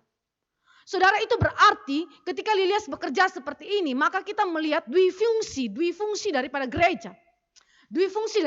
Fungsi gereja yang pertama adalah memberitakan Injil. Tetapi yang kedua, gereja adalah berfungsi sosial. Di mana gereja berperan untuk menerangi sosial. Dan salah satunya adalah mempersiapkan lapangan pekerjaan bagi orang-orang yang membutuhkan dengan cara apa? Melatih skill, melatih kemampuan dalam bekerja. Saudara, ini memang sesuatu yang sudah dikerjakan oleh beberapa gereja pada zaman sekarang dan berkembang dengan sangat baik. Tetapi juga ada gereja-gereja yang belum melakukan tugas sosial ini. Dalam pemberitaan Injil mungkin begitu kuat, tetapi di dalam urusan sosial masih sangat lemah. Dan itu berarti di dalam Lilias kita melihat bahwa dui fungsi gereja itu tergabung dengan begitu luar biasa. Injil diberitakan dan pelayanan sosial dijalankan. Ya, ini bukan berarti bahwa gereja mempersiapkan uang, orang datang, orang susah, gereja kasih uang, bukan itu, saudara. Itu bukan cara didik yang benar. Cara didik yang benar adalah gereja melatih orang bersangkutan yang tidak punya pekerjaan, dilatih dengan skill yang khusus untuk kemudian dia masuk ke dalam pekerjaan. Dan kalau saudara lihat di dalam kehidupan daripada pelayanan dari Lilias, mereka mempersiapkan orang-orang itu dengan skill, kemampuan kerja yang mereka itu dapat lakukan sendiri. Tidak perlu bergantung kepada perusahaan tertentu atau harus lamar pekerjaan tertentu, tidak harus. Tetapi mereka bisa meng-create itu sendiri. Dengan misalnya melakukan industri-industri dalam rumah tangga. Ya, itu mereka meng-create sendiri untuk kemudian dapat nafkah hidup dari sana. Jadi kalau saudara memperhatikan, maka seorang wanita Lilias ini, saudara, dalam usia 19 tahun sampai usia 26 tahun, Allah telah mempersiapkan dia dengan luar biasa dalam pekerjaan pelayanan, terutama menjangkau orang-orang marginal, khususnya kaum wanita dan anak-anak. Dan seluruh perlengkapan ini disiapkan Tuhan untuk apa? Ke Aljazair, bukan di London. Di Aljazair, ya saudara ya. Saudara yang dikasih oleh Tuhan Yesus Kristus, ketika mengambil keputusan untuk memilih melayani Tuhan saja dan melepaskan seni lukis, saudara, apa yang dia lakukan? Ada harga yang dia harus bayar. Lilias harus bayar di sana, saudara. Harga apa itu, saudara? Pertama, Lilias kehilangan prospek masa depan yang gemilang sebagai salah seorang seniman terkenal pada zaman itu dengan kemampuan seni lukis terbaik. Seorang wanita, sekali lagi seorang wanita kaya dan memiliki kemampuan prospek hidup yang sangat baik ke depan dengan talenta seni lukis dia. Tetapi dia lepas itu. Dia lepas itu, saudara. Dia melepaskan apa yang terbaik menurut pandangan dunia. Kalau kamu dapat itu, kamu terkenal, kamu punya uang banyak, kamu punya level hidup the best, kelas 1. Ya, berarti dari keluarga, warisan keluarga itu, saudara, tidak akan berkekurangan secara keuangan. Kenapa? Karena orang tuanya kaya dan juga Lilias juga kaya pada akhirnya. Saudara, ini dilepas oleh Lilias. Tidak diambil oleh Lilias. Dia kehilangan prospek itu. Yang kedua, Lilias ketika mengambil pilihan ini untuk melayani Tuhan saja, dengan dia terlibat dalam pelayanan kepada kaum marginal, itu berarti Lilias otomatis terputus dari relasi persahabatan dengan orang-orang dalam level atau lapisan sosial masyarakat kelas atas. Dan ini sekali lagi saudara harus ingat bahwa Lilias punya keluarga orang kaya sehingga mereka punya relasi banyak dengan orang kaya. Tetapi ketika dia melayani kaum marginal, siapa yang mau bergaul dengan Lilias? Lilias dipandang sebelah mata. Dia dianggap orang yang tidak memiliki arti apapun. Mengerjakan sesuatu yang tidak ada gunanya. Itu dalam sudut pandang kaum atas, kaum kelas atas, saudara. Tetapi tidak di hadapan Tuhan. Tidak di hadapan Tuhan. Tuhan memakai Lilias untuk menjangkau kaum marginal, untuk membawa mereka mengenal Allah. Dan Lilias mengambil jalan ini untuk hormat kemuliaan nama Tuhan. Saudara perhatikan kebiasaan orang kaya pada zaman itu. Seorang wanita kaya tidak akan bekerja. Ya, karena mereka memiliki banyak pembantu. Lilias punya banyak pembantu, saudara. Tetapi dia harus turun tangan bekerja. Melatih orang-orang yang tidak punya pekerjaan itu dengan skill. Berarti Lilias sendiri harus belajar bekerja. Dia melawan kebudayaan, bukan? Kebudayaan orang kaya, wanita kaya jangan bekerja, tidak bekerja, dia kerja. Yang kedua, para wanita kaya pasti tidak berjalan sendirian atau sering pergi keluar ke bagian-bagian dari kota itu. Lilias pergi keluar ke jalan-jalan, saudara, cari para pelacur. Orang-orang yang tidak punya rumah, orang-orang yang terbuang, kaum miskin. Dia pergi ambil mereka dan bawa ke tempat yang aman. Perempuan seperti ini dianggap, wah, tidak sesuai dengan level kelas atas, saudara. Ini perempuan murahan. Ketiga, para ibu zaman itu dari kelas atas, ya, dari masyarakat kelas atas, saudara, tidak akan membiarkan anak laki-lakinya menikahi wanita yang memiliki perilaku demikian. Jadi Lilias itu sudah tidak masuk lagi sebagai calon mempelai wanita bagi ibu manapun yang hidup pada zaman itu dengan budaya yang berseberangan dengan budaya Alkitab. Saudara yang dikasih oleh Tuhan Yesus Kristus, karena itu Lilias memutuskan untuk tidak menikah seumur hidup. Dia adalah seorang yang single dan kemudian dia mengabdikan dirinya sepenuhnya dalam pelayanan Tuhan. Dengan satu prinsip, dia berkata, kekudusan bukan keamanan adalah tujuan daripada panggilan kita. Kekudusan bukan keamanan adalah tujuan daripada panggilan kita. Dia tahu bahwa di belakang daripada semuanya itu adalah kenyamanan yang dikejar. Tetapi Lilias membuang kenyamanan dunia ini dan dia pilih ikut Tuhan. Dia pilih ambil siksaan itu, dia pilih ambil kesukaran itu, dia pilih ambil segala macam kesulitan itu untuk apa? Untuk hormat kemuliaan nama Tuhan dan bagi keselamatan orang lain. Saudara yang dikasih oleh Tuhan Yesus Kristus, seorang remaja diberikan kedewasaan rohani, kekuatan dan keteguhan di dalam menjalani panggilan Tuhan. Dan masuk dalam pelayanan yang begitu sulit dengan konsekuensi yang tidak mudah. Tetapi dia ambil ini semua karena apa? Karena kasih dia kepada Tuhan yang sudah lebih dahulu mengasihi dia. Saudara yang dikasih oleh Tuhan Yesus Kristus, ini adalah sebuah keindahan. Dan saya berharap bahwa kita sebagai orang tua Kristen ketika memandang kehidupan daripada Lilias, mungkin ini menggairahkan saudara, mendorong saudara untuk apa? Memiliki impian, mimpi untuk anak-anak kita juga dididik dengan hal yang sama. Dan kelak, siapa tahu anak kita itu adalah menjadi misionaris-misionaris. Saudara yang dikasih oleh Tuhan Yesus Kristus, kita sebagai seorang ibu, kita harus punya hasrat kudus. Hasrat kudus yang kemudian kita salurkan kepada anak-anak kita. Sedapat mungkin kita kerahkan seluruh tenaga kita untuk apa? Mentransfer iman dan kemudian mentransfer semangat pelayanan kepada anak-anak kita. Supaya mereka dipakai Tuhan seperti Lilias yang belajar daripada sang ayah dan sang ibu. Ini adalah harga yang dia ambil untuk kemudian memikul salib dan menjalani pelayanan Tuhan, mengikut Kristus sampai akhir hidup dia. Hal yang lain yang kita bisa lihat, pilihan yang sulit itu dipimpin oleh Tuhan, diperlengkapi dan dipersiapkan oleh Tuhan untuk memasuki suatu panggilan. Panggilan yang seharusnya dan yang merupakan permanen bagi Lilias. Yaitu apa? Menjadi misionaris ke Aljazair. Saudara ingat yang tadi saya katakan apa? Aljazair adalah tempat lahir daripada Aurelius Agustinus. Aurelius Agustinus tidak tahu bahwa 1500 tahun kemudian Aljazair adalah bukan Kristen. Aljazair adalah negara Islam. Tetapi kemudian Allah mengutus 1500 tahun kemudian seorang perempuan namanya Lilias untuk pergi dan menginjili Aljazair. Ya. Ini adalah sesuatu yang sangat unik yang Allah kerjakan. Mari kita lihat panggilan yang tidak dapat ditolak, yaitu Aljazair. Panggilan yang begitu kuat di dalam hati daripada Lilias.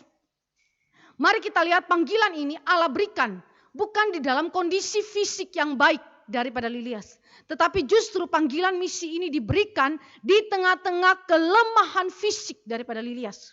Mari kita lihat tahun 1884 kira-kira usia 29 tahun. Lilias itu menjalani operasi kecil. Sakit yang dia alami dan dia harus mengalami operasi.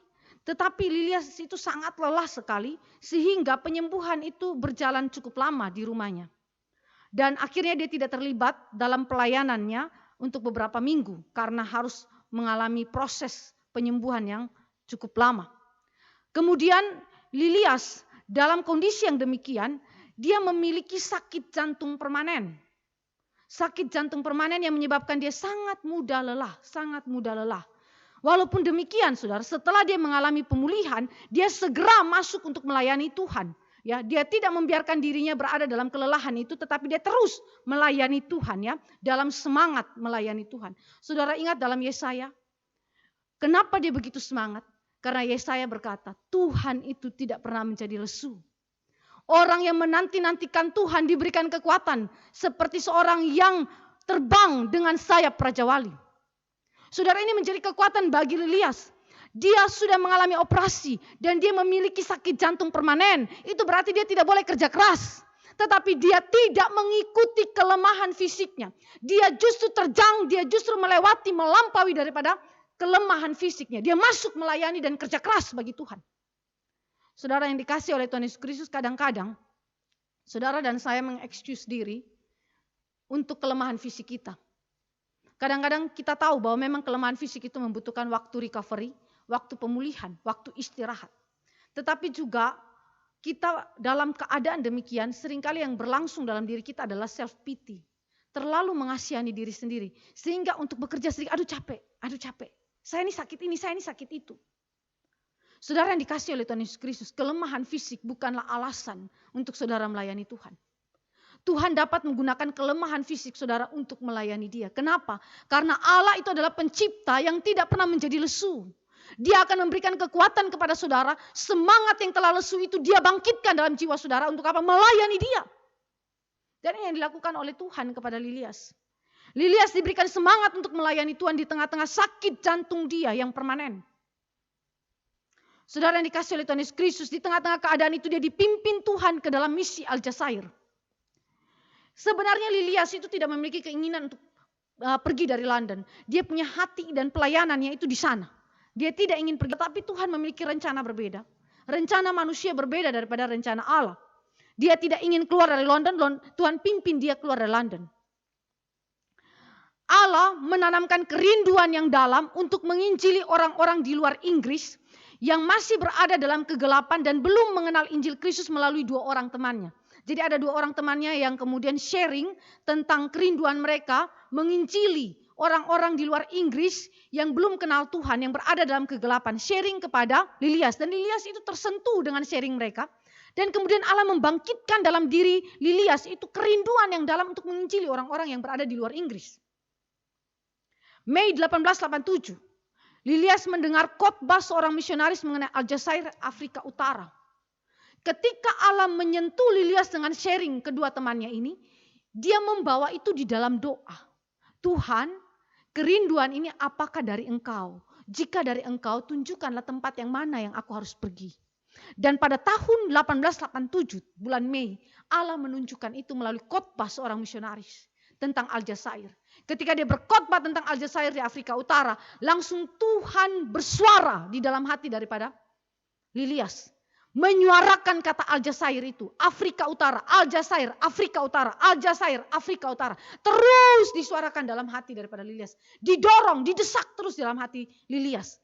Sehingga Lilias itu melihat bahwa ini adalah pimpinan Tuhan. Pimpinan Tuhan, aku tidak tahu harus kemana. Tetapi Tuhan memimpin melalui khotbah itu untuk mendorong dia, mendesak dia untuk pergi ke Aljazair. Akhirnya saudara, Aljazair yang terus dibicarakan oleh Tuhan di dalam hati daripada Lilias. Setiap kali Lilias itu berdoa kepada Tuhan. Pada akhirnya Lilias ambil keputusan. Yes, ya saya menyerahkan diri untuk pergi sebagai misionaris ke Aljazair. Saudara yang dikasih oleh Tuhan Yesus Kristus, mengambil keputusan ke Aljazair sebagai misionaris bukanlah hal yang mudah. Tantangan yang amat banyak akan dihadapi di sana. Apalagi di tengah-tengah kelemahan fisik. Tetapi sebagaimana 2 Korintus itu berkata, cukuplah kasih karunia Allah bagi Paulus. Karena justru di dalam kelemahanlah kuasa Allah itu menjadi nyata. Demikian halnya juga dengan Lilias. Cukup kasih karunia Tuhan bagi Lilias. Tuhan tidak cabut penyakit itu dari dia. Tetap ada di dalam diri daripada Lilias. Dan Lilias pikul penyakit itu sampai dia mati. Tetapi di dalam semua kelemahannya, Allah bekerja luar biasa memakai Lilias. Dan di tengah-tengah penderitaan sakit yang amat dalam itu, dia memenangkan begitu banyak orang muslim yang ada di Aljazair. Lilias seorang misionaris Aljazair. Pada ulang tahunnya yang ke-34 tanggal 14 Juli 1887, Lilias itu melamar ke suatu badan misi yang melayani di Afrika Utara, namanya North African Mission. Tetapi ditolak. Kenapa saudara? Karena dia tidak lulus tes kesehatan. Jadi bagi mereka, ya boleh kamu melayani tapi kamu tidak bisa jadi anggota kami. Begitu. Jadi akhirnya dia melangkah sendiri bersama Tuhan. Dia ambil jalan, saya tetap pergi ke Aljazair dengan biaya saya sendiri. Saudara, ini adalah suatu keputusan yang sekali lagi sangat-sangat berani. Sangat berani. Dia menghabiskan seluruh hidupnya, akhir hidup daripada Lilias itu di mana? Di Aljazair. Seluruh hidup dia setelah usia 34 tahun itu dihabiskan di Aljazair. Ketika dia masuk dalam pelayanan misi, dia pergi dengan biaya sendiri. Dia pergi untuk menjadi misionaris dan Tuhan menyediakan 2 orang rekan pelayanan dia, dua-duanya perempuan. Jadi mereka 3 orang perempuan berangkat ke Aljazair ya saudara ya.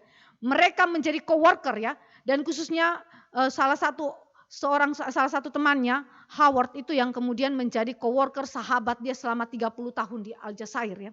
Yang lain itu bergantian ya. Datang dan pergi, tetapi Howard ini adalah seorang yang memang dipakai Tuhan sebagai coworker selama 30 tahun di Aljazair bersama dengan Lilias. Jadi saudara lihat bagaimana Tuhan itu memberikan kekuatan kepada Lilias dalam mengambil keputusan. Dia memutuskan untuk pergi sendiri, tetapi kemudian Tuhan menyiapkan 2 orang rekan untuk mendampingi dia. Ini adalah hal yang prinsip di dalam pelayanan misi. Ketika Tuhan mengutus 70 murid untuk menginjili saudara, dia mengutus 2-2. Kenapa dia utus 2-2 saudara? Karena kita sendiri itu sulit untuk menanggung pergumulan ladang misi, saudara. Begitu banyak tantangan yang membuat kita bisa lemah. Tetapi kalau kita punya tim pelayanan, ada 2 orang minimal untuk pergi dan pelayanan, kita akan diberikan kekuatan melalui rekan pelayanan kita. Ketika kita lemah, Tuhan pakai rekan pelayanan kita untuk menguatkan. Ketika rekan pelayanan kita lemah, Tuhan pakai kita untuk menguatkan rekan pelayanan kita. Jadi itu adalah cara Kristus untuk menempatkan saudara dalam ladang misi. Dia tidak membawa saudara sendiri, tetapi dia memberikan rekan pelayanan. Jadi dalam kacamata Kristus, pelayanan itu harus dilakukan di dalam tim, ya, di dalam komunitas, bukan hanya 1 orang. Walaupun dia men-trigger, dia menggerakkan 1 orang, tetapi nanti dia bangkitkan orang lain sebagai rekan, coworker di dalam pelayanan. Saudara yang dikasih oleh Tuhan Yesus Kristus, waktu mereka pergi, saudara, ini tanpa program-program pelatihan misi. Berarti mereka pergi dengan 0, tidak ada bekal apapun. Mereka pergi dengan kondisi 0, tidak ada pelatihan misi, tidak ada survei lapangan.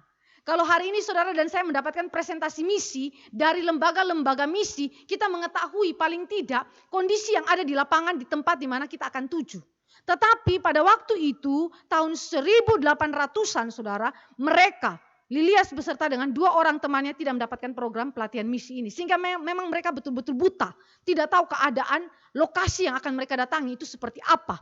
Kondisi orang-orangnya akan seperti apa. Lalu tantangan-tantangan secara geografis itu seperti apa. Mereka tidak tahu. Mereka pergi saja karena Tuhan panggil. Agak konyol ya saudara. Konyol memang. Waktu kita ambil keputusan demikian. Tetapi itulah yang Tuhan pimpin. Tuhan pimpin dengan Lilias, saudara. Dan Tuhan beri dia hikmat. Justru dia adalah seorang yang menerapkan metode penginjilan yang lebih maju 1 abad dari zaman dia. Unik ya. Pergi tanpa pengetahuan, pelatihan misi, program-program misi. Tetapi justru Tuhan beri hikmat bagi Lilias untuk membangun metode penginjilan yang lebih maju 1 abad dari zaman dia. Saudara yang dikasih oleh Tuhan Yesus Kristus, Allah sudah mempersiapkan Lilias sebenarnya melalui seluruh pelayanan dia dari usia 19 tahun sampai 26 tahun. Ya, di London itu ya saudara, sampai dengan 34 tahun dia ambil keputusan masuk ke Aljazair. Jadi tanpa program pelatihan misi pun Tuhan sudah melatih dia. Nah 9 Maret 1888 Lilias bersama dengan 2 rekannya berangkat ke Aljazair di mana mereka berhadapan dengan beragam tantangan di sana. Dan disitulah Tuhan tempa mereka dan membangun metode-metode ajaran-ajaran yang unik sekali. Yang sekali lagi menjadi metode penginjilan yang lebih maju 1 abad, 100 tahun lebih duluan ya. Jadi ini cara pikir yang sangat-sangat unik ya. Perempuan yang bijaksana dan juga pintar, cerdas Tuhan berikan ya. Hikmat bagi dia untuk membangun metode penginjilan kepada kaum muslim. Nah, perempuan-perempuan ini, ketiga wanita ini secara kesehatan tidak memadai untuk tugas misi. Jadi bukan saja Lilias, tetapi juga 2 rekannya, memang mereka itu kalau tes kesehatan mereka gagal semua. Tapi mereka ini dalam kondisi kesehatan yang tidak fit itu mereka berangkat mengikuti panggilan Tuhan. Lalu ketiganya juga tidak mengenal siapapun di Aljazair. Ketiganya juga tidak tahu 1 kata pun dalam bahasa Arab. Saudara bisa bayangkan bahasa Tarsan yang mereka pakai. Bahasa tubuh. Ya, bahasa tubuh yang mereka pakai. Bersyukurnya ketiga perempuan ini memiliki kemampuan dalam bahasa Prancis. Bahasa Prancis. Saudara ingat Aljazair adalah bekas daripada koloni Prancis ya. Sehingga kalau saudara memperhatikan di sana pun ada orang-orang Prancis. Jadi itu menjadi penyambung antara mereka dengan orang-orang Aljazair. Ketiganya tidak tahu 1 kata pun dalam bahasa Arab. Ketiganya juga tidak tahu bagaimana harus memulai pelayanan misi di tempat yang baru itu. Jadi sekali lagi saya katakan nol besar. Tidak punya bekal apapun masuk dalam ladang misi. Saudara dikasih oleh Tuhan Yesus Kristus, seringkali engkau dan saya itu mencoba untuk mengatur metode bagaimana menginjili. Kalau saudara masuk dalam pelayanan strateginya itu harus begini. Tapi kalau saudara ikut lajunya Tuhan, kadang-kadang Tuhan memakai metode yang berbeda. Tuhan tidak memperlengkapi saudara seperti yang Lilias ini alami. Dia tidak memperlengkapi saudara dengan pengetahuan apapun tentang kondisi daripada ladang misi kita. Dia juga tidak memperlengkapi saudara dengan kemampuan berbahasa di wilayah tersebut. Dia juga tidak memperlengkapi saudara dengan kenalan-kenalan relasi-relasi yang saudara bisa punyai di ladang misi tersebut. Dia tidak memperlengkapi saudara dengan hal tersebut. Benar-benar tidak ada apapun untuk menjadi bekal bagi saudara masuk dalam ladang misi. Satu-satunya andalan saudara adalah siapa? Tuhan. Tuhan saudara. Ini sesuatu yang sangat unik. Pekerjaan Tuhan yang sangat unik. Ada waktu di mana dia mempersiapkan saudara melalui program-program misi. Ada waktu di mana dia tidak mempersiapkan saudara, benar-benar saudara nol. Saudara yang dikasih oleh Tuhan Yesus Kristus, jika demikian pun jangan takut, jangan khawatir. Karena dia yang memimpin saudara, dia yang akan mempersiapkan segala sesuatu, dia yang akan menyediakan segala sesuatu bagi saudara. Jadi jangan takut jika Tuhan menggerakkan saudara, atau anak saudara, atau menantu saudara, atau siapapun keluarga saudara untuk pergi dan mengerjakan panggilan Injil, pemberitaan Injil di tempat yang bahkan saudara tidak ketahui. Yang mungkin di sana saudara ketahui bahwa nanti anak saudara atau keluarga terdekat saudara itu akan mati di sana. Tetapi saudara jangan khawatir, jangan takut karena dia menyertai saudara. Dia menyertai saudara. Itu prinsip dalam pelayanan.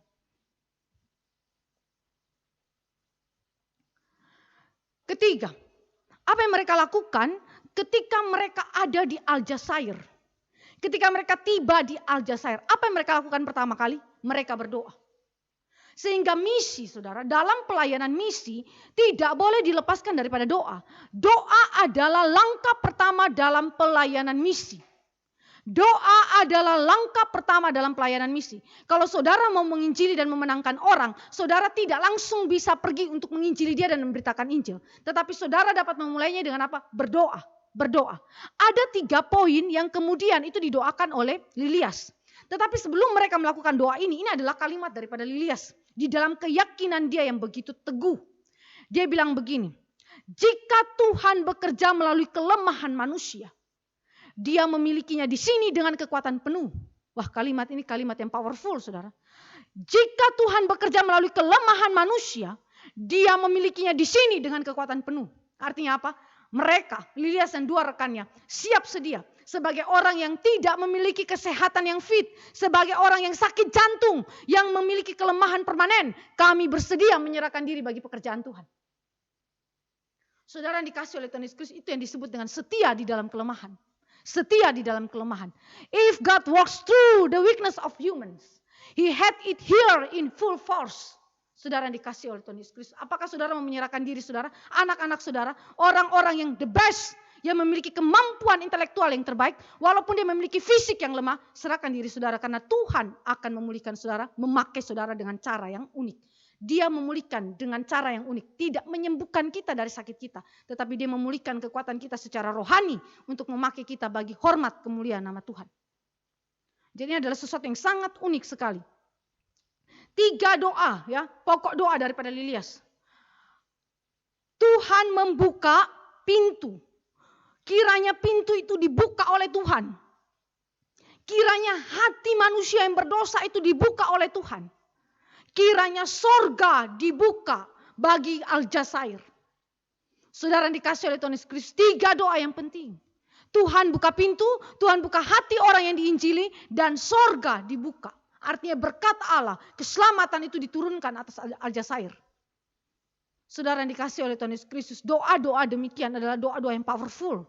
Doa adalah ladang misi pertama, di mana saudara berperang di sana dan saudara memenangkan hal tersebut di sana. Saudara yang dikasih oleh Tuhan Yesus Kristus, ini yang dilakukan oleh Lilias. Lilias sejak muda, sejak remaja, sejak papanya yang meninggal dunia. Memang Tuhan sudah bentuk dia di dalam doa-doa dia personal. Tuhan memang memberikan kepada dia kepekaan rohani melalui perenungan firman secara tekun dan melalui doa-doa personal dia sejak usia remaja. Jadi ini adalah sesuatu yang unik sekali. Perjalanan yang panjang, bukan? Dari usia 12 tahun sampai dengan usia 34 tahun. Berapa tahun Allah mempersiapkan dia? Panjang, bertahun-tahun untuk masuk ke ladang misi Aljazair.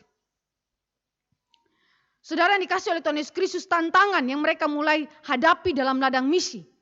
Setelah mereka berdoa, Tuhan mulai memimpin mereka langkah demi langkah memasuki ladang misi. Dan tantangan itu mulai datang kepada mereka. Tantangan pertama adalah Islam. Islam, ya saudara, ya.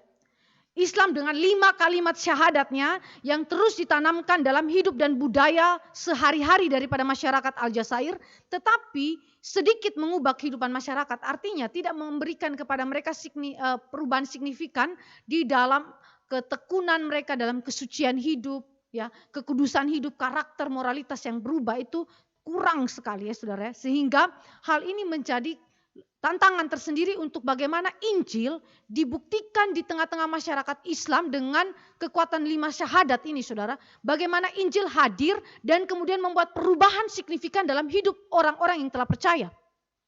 Tadi, ya, akhirnya si Lilias memakai konsep daripada D.L. Moody. Wordless book, buku tanpa kata. Hitam, merah, putih. Hitam, merah, putih. Mereka memakai cara demikian untuk menginjili secara sederhana orang-orang Aljazair yang belum kenal Tuhan. Yang tidak percaya kepada Tuhan, yang 1500 tahun yang lalu Kristen tetapi kemudian menjadi Islam. Saudara yang dikasih oleh Tuhan Yesus Kristus, dia pakai teknik itu kemudian dia mulai menginjili pelan-pelan. Tetapi di tengah-tengah pelayanan itu terjadi kematian kepada adik perempuannya yang cacat, Jacqueline. Dan Jacqueline adalah adik yang sangat dikasihinya, yang selalu kemudian berada dalam perawatannya setelah mamanya meninggal dunia. Tetapi kemudian Jacqueline itu dipanggil Tuhan. Dan hal ini memberikan kepada Lilias itu satu hati yang sedih sekali, yang mengganggu juga konsentrasi dia di dalam pelayanan. Tetapi sekali lagi Tuhan menghibur kesedihan Lilias melalui 2 orang temannya. Yang tadi saya katakan Tuhan siapkan tim pelayanan. Ya, kalau Lilias itu menjadi orang yang rapuh, orang yang lemah, Tuhan memakai 2 rekannya untuk menguatkan. Lalu yang kedua, tantangannya bukan saja Islam, tetapi juga tantangannya adalah bahasa Arab yang mereka tidak tahu satu kata bahasa Arab pun. Lalu kemudian apa yang mereka lakukan? Mereka itu menghadiri kelas-kelas pelajaran bahasa Arab. Sampai gurunya itu sakit dan gurunya itu meninggal dunia. Ya, karena mereka itu ada di situ kemudian dilayani dan kemudian gurunya itu sakit dan kemudian gurunya mati. Tetapi walaupun gurunya mati, apa yang diajarkan bahasa Arab itu kemudian dapat dipelajari dengan baik oleh Lilias dan rekan-rekannya. Mereka sangat ditolong dengan salah satu sarana yang ada pada saat itu, yaitu Kamus Bahasa Prancis Arab. Karena invasi Prancis ya, kira-kira 23 tahun sebelumnya, lalu kemudian ada Kamus Bahasa Prancis Arab ya.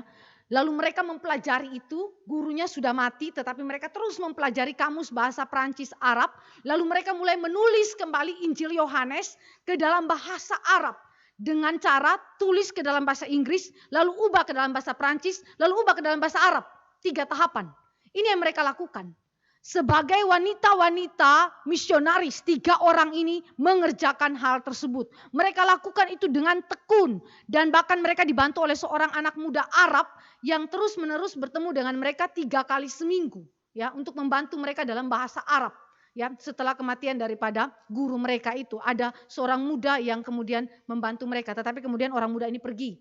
Walaupun kemudian orang muda ini pergi, beberapa bulan kemudian Lilias dan kawan-kawannya itu diminta menjadi guru profesional dalam bahasa Arab. Unik ya, Tuhan itu memakai orang yang betul-betul tidak mengerti bahasa Arab. Satu kata pun mereka tidak mengerti. Tetapi melalui pembelajaran yang tekun beberapa bulan itu, Allah mengaruniakan mereka pengetahuan, pengertian akan bahasa Arab, bahkan keaktifan di dalam berbicara dalam bahasa Arab. Ya, ini unik sekali sehingga di dalam tulisan daripada biografi Lilias mengatakan bahwa kami diberikan karunia berbahasa Arab dengan cara kami tinggal di tengah-tengah komunitas orang Arab, tetapi lebih daripada itu Allah memberikan kami bahasa itu. Saudara yang dikasihi Tuhan Yesus Kristus, ingat peristiwa Pentakosta ketika Allah memberitakan Injil melalui 120 orang yang diberikan karunia bahasa lidah. Mereka berbicara dalam beragam bahasa termasuk bahasa Arab. Mereka berbicara dalam bahasa itu untuk apa? Menyampaikan Injil Kristus. Dan itu adalah prinsip yang dibawa oleh misionaris Lilias beserta dengan rekan-rekannya. Mereka dikaruniai oleh Tuhan pengetahuan akan bahasa Arab yang sebelumnya mereka tidak pernah tahu. Dan kemudian kemampuan berkomunikasi dalam bahasa Arab. Saudara yang dikasih oleh Tuhan Yesus Kristus, mereka sebagai pengajar profesional dalam bahasa Arab yang dipanggil secara personal untuk mengajar dari rumah ke rumah. Sungguh unik. Ini adalah cara Tuhan untuk apa? Membuka pintu. Membuka pintu. Pintu yang tadinya tertutup itu dibuka oleh Tuhan. Dengan cara apa? Menjadikan mereka sebagai guru-guru profesional bahasa Arab. Mereka masuk ke rumah-rumah orang Islam. Ya, mereka masuk sebagai pengajar-pengajar bahasa Arab. Ya. Ini adalah Tuhan membuka pintu. Sekarang bagaimana Tuhan membuka hati? Membuka hati daripada orang-orang yang ada di Aljazair. Saudara, ini adalah pertama mereka menjangkau kaum wanita. Target mereka pertama adalah kaum wanita Arab. Saudara, waktu mereka sampai di wilayah Aljazair, mereka tinggal di dalam koloni Prancis di Aljazair. Kenapa? Karena tujuan pertama mereka adalah waktu mereka tiba di Aljazair, mereka harus berjumpa dengan siapa saja yang ingin menghabiskan waktu bersama dengan mereka. Dan perjumpaan pertama mereka itu adalah dengan saudara-saudara yang berbahasa Prancis. Berbahasa Prancis, karena mereka punya bahasa Prancis, mereka menggunakan bahasa Prancis dan orang Prancis itu yang punya koloni masih ada di situ, mereka berespon dengan baik. Dan kemudian para wanita yang berbahasa Prancis itu dalam koloni Prancis, mereka diajak untuk beribadah pada hari Minggu di rumah daripada Lilias dan beserta 2 rekannya. Saudara perhatikan, ini adalah pekerjaan misionaris. Misionaris hadir untuk merintis gereja. Dan perjumpaan mereka pertama dengan kaum wanita yang berbahasa Prancis di koloni Prancis itu menjadi target mereka untuk apa? Dibawa mendengarkan Injil pada hari Minggu. Pada hari Minggu. Saudara yang dikasih oleh Tuhan Yesus Kristus, ini adalah sesuatu yang unik sekali dalam pelayanan. Hati dibuka. Tadi pintu dibuka melalui mereka menjadi guru profesional bahasa Arab. Mereka pergi ke rumah-rumah ya untuk mengajar bahasa Arab. Sekarang hati dibuka oleh Tuhan. Mulai dari siapa? Perempuan-perempuan berbahasa Prancis yang ada di koloni Prancis. Mereka beribadah hari Minggu di rumah daripada Lilias. Kedua, bagaimana mereka menjangkau para wanita Arab, saudara? Mereka menerjemahkan bagian-bagian kecil Alkitab ke dalam bahasa Arab yang dicetak seperti kartu-kartu dekorasi, kemudian disebarkan kepada kaum laki-laki Arab yang berbahasa Prancis. Di kafe-kafe mereka juga sebarkan. Kadang-kadang para pelayan kafe itu membacakan ayat-ayat Alkitab dengan suara yang keras kepada semua pelanggannya. Ya, kemudian mereka pergi juga di tepi laut, di pelabuhan-pelabuhan saudara, lalu kartu-kartu itu mereka sebarkan dalam berbagai bahasa. Jadi bukan saja bahasa Arab, tapi mereka terjemahkan ke dalam berbagai bahasa, lalu mereka berikan kepada para pelaut dari berbagai bangsa yang ada di pelabuhan itu. Dengan demikian Injil tersebar. Injil tersebar. Saudara lihat, Tuhan buka pintu, Tuhan buka hati, lalu sekarang berkat Allah turun di Aljazair. Injil mulai tersebar dengan apa? Dengan kartu-kartu kecil yang di sana ada kalimat-kalimat firman Tuhan, ayat-ayat firman Tuhan yang diterjemahkan, baik ke dalam bahasa Prancis maupun ke dalam berbagai bahasa yang lain yang mereka ketahui. Saudara yang dikasih oleh Tuhan Yesus Kristus, ini adalah cara penjangkauan, dan metode ini adalah metode yang kemudian hari nanti digunakan di dalam penginjilan-penginjilan 1 abad kemudian setelah Lilias itu mati. Ya, ini adalah cara penginjilan yang belum diterapkan oleh badan misi pada zaman itu, tetapi Lilias itu berinisiatif dan bersama 2 rekannya mengerjakan metode penginjilan yang demikian. Dan ini sekali lagi menjadi apa? Menjadi pola penginjilan 1 abad kemudian. Ya, para wanita Arab, saudara, itu adalah orang-orang yang hanya bisa berbahasa Arab pada zaman itu. Sehingga sekali lagi sulit terjalin komunikasi. Kalau dengan laki-laki Arab itu mereka belajar bahasa Prancis sehingga ada titik temu untuk penginjilan itu dilakukan. Tapi para wanita Arab itu sulit. Karena mereka punya bahasa yang mereka ketahui hanya bahasa Arab. Selain itu mereka tinggal di dalam rumah. Jadi mereka nggak keluar rumah, saudara. Lalu para wanita Arab sebelum menikah itu disebutkan sebagai milik ayahnya. Lalu setelah menikah adalah milik suaminya. Jadi mereka hidup hanya melayani dalam batasan tersebut. Mereka tidak memiliki wawasan yang luas. Mereka tidak berpendidikan seperti yang dimiliki oleh Lilias dan rekan-rekan perempuan lainnya di Inggris. Khususnya di dalam level kelas menengah ke atas ya. Nah, pada usia 10 tahun para wanita Arab itu akan memakai kerudung tutup mukanya. Lalu kemudian dipisahkan dari kontak dengan laki-laki. Itu sebabnya sulit untuk kemudian menginjili wanita-wanita Arab. Ya, karena mereka tidak punya kontak dengan laki-laki. Ya, kalau laki-laki Arab yang berbahasa Prancis bisa dapat kartu-kartu yang ada tulisan ayat-ayat Alkitab dalam bahasa Prancis. Tetapi bagaimana dengan para wanita Arab yang hanya bisa berbahasa Arab dan tidak bisa kontak dengan laki-laki? Ya, kecuali sang suaminya. Nah, saudara, bagaimana mereka masuk ya? Jadi inilah cara daripada Lilias. Hanya wanita yang dapat menjangkau wanita, itu prinsip. Kalau saudara pergi ke tanah Arab, saudara tidak boleh laki-laki injili perempuan.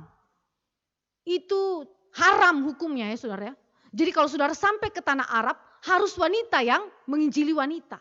Dan syukur kepada Tuhan, Tuhan mengirim siapa? Perempuan-perempuan, Lilias beserta 2 rekannya untuk kemudian pergi dan menginjili Aljazair. Ya, Tuhan tidak utus laki-laki, tapi Tuhan utus perempuan. Karena ini adalah titik kontak yang tepat sekali. Lalu mereka masuk melalui siapa? Anak-anak. Anak-anak. Biasanya anak-anak ketika menerima wanita-wanita non-Arab, mereka membawa wanita-wanita itu masuk ke dalam rumahnya. Lalu memperkenalkannya dengan ibu mereka.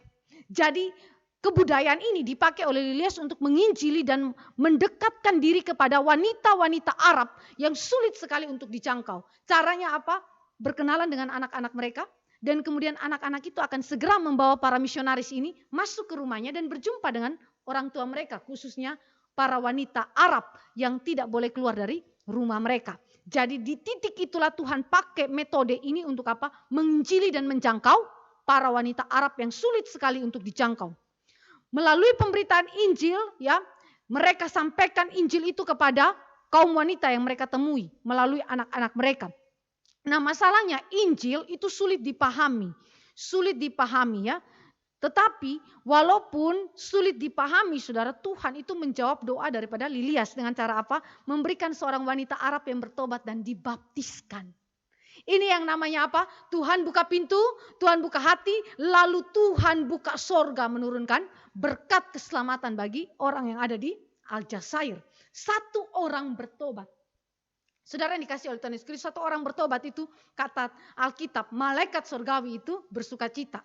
Jadi ini adalah satu sukacita penghiburan yang Allah berikan kepada Lilias dan juga dua rekan temannya dalam pelayanan ya. Walaupun sulit, tetapi Tuhan memberikan satu jiwa sebagai buah pertama, dan akan menyusul lagi buah-buah selanjutnya di dalam pelayanan mereka. Lalu apa yang mereka lakukan kepada wanita-wanita yang mereka injili? Mereka mengunjungi para wanita ini di rumah-rumah untuk mengajar cara menyulam. Jadi mereka juga mempelajari kreativitas wanita, misalnya menyulam, lalu mereka ajarkan itu, dan kemudian membuka kelas-kelas Alkitab bagi anak-anak perempuan dan kaum ibu. Jadi ini adalah strategi mereka di dalam pelayanan. Dan rupanya strategi pelayanan ini sekali lagi adalah strategi pelayanan yang nanti dipelajari 1 abad kemudian ya. 1 abad kemudian setelah kematian Lilias dalam penginjilan kepada orang-orang Arab, terutama kepada wanita Arab.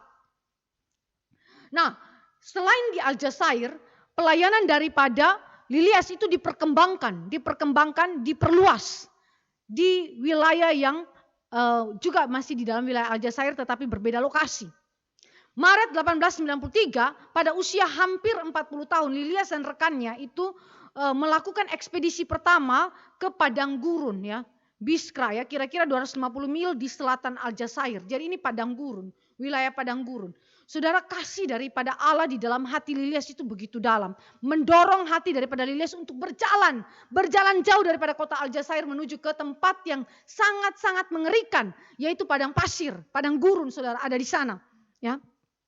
Dia pergi ke sana untuk apa, saudara? Mencari orang-orang, khususnya kaum wanita yang mau menerimanya dan mendengarkan Injil Kristus. Jauh sekali dengan pengorbanan yang sangat-sangat banyak ya. Risikonya, saudara, itu sangat berbahaya. Ketika dia pergi ke wilayah padang gurun itu, maka orang-orang Eropa itu seringkali menjadi target daripada para bandit, para penyamun. Mereka sering melukai bahkan menghabisi nyawa daripada orang-orang Eropa. Dan Lilias beserta rekannya ini adalah orang Eropa, Inggris ya. Mereka pergi dengan resiko nyawa mereka terancam. Ada kalajengking di sana, ada penyakit juga, ada anjing-anjing yang buas dan ganas ada di wilayah tersebut. Dan mereka berhadapan dengan padang pasir yang luas yang menyebabkan mereka dapat kehilangan arah. Dan kemudian mengalami cuaca yang ekstrim dan dehidrasi. Ini semua dijalani oleh Lilias. Orang yang sakit jantung itu, saudara. Dia jalan bersama dengan temannya ini.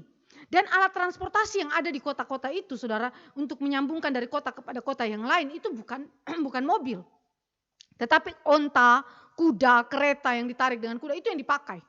Dalam keadaan yang sulit seperti itu pun tetap Lilias ini bersama dengan rekannya ini berjalan dan mencari apakah ada kaum wanita di situ yang mau menerima mereka dan mendengarkan Injil Kristus. Itu berarti mereka tidak mengandalkan relasi manapun, mereka tidak kenal orang siapapun di situ, tetapi mereka pergi saja dan mencari satu jiwa pun itu adalah sesuatu ucapan syukur mereka, karena satu jiwa itu adalah berkat yang Allah berikan untuk Injil keselamatan diberikan, dan nanti melalui satu jiwa itu Tuhan akan bawa Injil lagi ke wilayah tersebut ya. Mulai diperluas melalui satu jiwa itu. Nah, di dalam perjalanan yang sukar ini Tuhan kembali menghibur Lilias dan rekannya. Ada seorang wanita yang mengundang Lilias dan temannya itu masuk ke dalam rumahnya. Kenapa, saudara? Karena dia baru saja kehilangan sang suami beberapa hari yang lalu. Lalu datanglah Lilias beserta dengan rekannya ini, dan kemudian dia buka rumah dan dia persilakan mereka masuk ke dalam. Lalu dia tanya, apa yang kamu lakukan jika suamimu meninggal dunia? Lalu Lilias melihat ini sebagai kesempatan dia memberitakan Injil. Dia mengatakan, jika engkau percaya kepada Yesus Kristus sebagai Tuhan dan Juru Selamatmu, maka Allah akan menghibur engkau. Allah akan menghibur engkau. Lalu dia jelaskan Injil tentang keselamatan. Bagaimana Allah menghiburkan dia dan memberikan jaminan keselamatan bagi mereka yang percaya kepada Yesus Kristus. Saudara, pada waktu itu perempuan ini menjadi orang yang percaya. Di padang gurun itu, di tengah-tengah keadaan mereka tidak tahu ini di mana tempat tinggal orang-orang ini. Tapi Tuhan membuka jalan dan Tuhan mempertemukan dengan seorang yang bergumul dengan kematian. Dan kemudian mereka masukkan Injil ke sana dan perempuan itu percaya Yesus. Ini adalah penghiburan yang luar biasa. Wanita itu diinjili oleh Lilias dan rekannya dengan cara mengatakan bahwa Allah akan menghibur mereka yang percaya kepada Yesus Kristus. Ini menjadi titik temu ya, point of contact di dalam pembicaraan mereka tentang Injil Kristus. Dengan demikian saudara dan saya melihat bahwa kehidupan pelayanan daripada Lilias, saya tidak membahas seluruh kehidupan pelayanannya, sangat banyak. Tetapi ini adalah beberapa hal yang saya mau ungkapkan kepada saudara bahwa Lilias adalah seorang yang sakit jantung dengan kelemahan fisik beserta dengan 2 rekannya yang juga secara fisik itu sangat lemah, tetapi di dalam terang panggilan Injil dan di dalam kuat kuasa daripada Roh Kudus memberikan kepada mereka kemampuan, semangat, kekuatan dalam menjalankan pemberitaan Injil sehingga mereka tidak menjadi lesu. Sehingga mereka tidak menjadi lemah ketika mereka itu menghadapi begitu banyaknya tantangan. Bahkan nyawa mereka yang terancam oleh kematian. Mereka tidak menjadi mundur dalam pekerjaan Tuhan. Karena apa? Karena tangan Tuhan yang menyertai mereka. Penyertaan Allah ada atas mereka. Saudara lihat perspektif kekal daripada Lilias. Lilias mengatakan hal ini. Ini adalah kalimat daripada Lilias, saya kutip. Jika kita boleh menjadi titik nyata yang darinya Allah bisa bekerja, tidaklah penting betapa kecilnya titik awal itu. Pikirkanlah hal tersulit dalam hidup Anda, tempat yang sulit di luar maupun di dalam diri, dan nantikanlah kemenangan Allah yang gemilang di tempat itu. Di sanalah Dia akan membuat jiwa Anda mekar. Iman adalah mata rantai yang menghubungkan kelemahan kita yang terdalam dengan kekuatan Allah yang Maha Kuasa.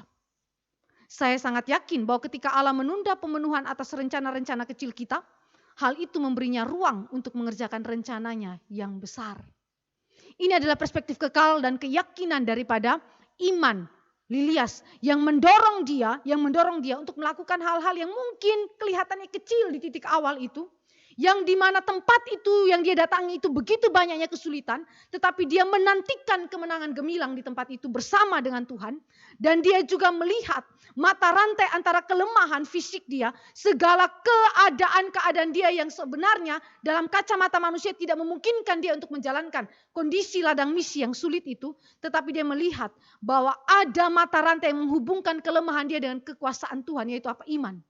Iman adalah mata rantai yang mengikat antara kelemahan kita dan kekuatan Tuhan. Yang memungkinkan saudara melakukan apa yang impossible. Apa yang impossible. Dalam kekuatan saudara itu tidak mungkin. Tetapi dalam Tuhan itu mungkin dilakukan. Dan dengan demikian saudara dan saya melihat rancangan kekal Allah yang bekerja dalam kehidupan saudara. Sebagai umat kepunyaan Allah. Kiranya perspektif kekal ini juga menjadi kekuatan bagi saudara ketika saudara mengalami kelemahan fisik. Apapun itu. Saudara harus ingat tangan Tuhan tidak dibatasi. Kekuatan Tuhan tidak dibatasi oleh kelemahan fisik saudara. Pertanyaannya, apakah saudara mau menyerahkan diri saudara untuk dipakai Tuhan bagi hormat kemuliaan nama Tuhan dalam pekabaran Injil Kristus? Terakhir, saudara dan saya melihat mengenai karya yang abadi daripada Lilias.